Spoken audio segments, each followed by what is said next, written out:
I'm Chef Laura Bonicelli, and I'm here with tip number 11 out of 15 tips to make you a better cook. Tip number 11 is buy and use a good digital thermometer.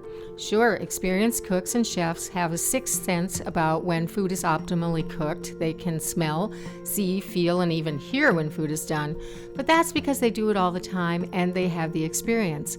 Of all the questions I get asked about cooking and baking, how will I know when it's done is right at the top of the list. There are all sorts of other cues or things you can do, like cutting into a steak, but who wants to serve a steak that's been cut into? Temperature doesn't lie. Also, certain foods need to reach a certain temperature to be safe, so this is important. We have all sorts of information and tips about thermometers and when, where, and how to use them in the Cooking Club. Visit BonicelliCookingClub.com, grab some free recipes when you sign up for our email list, and join.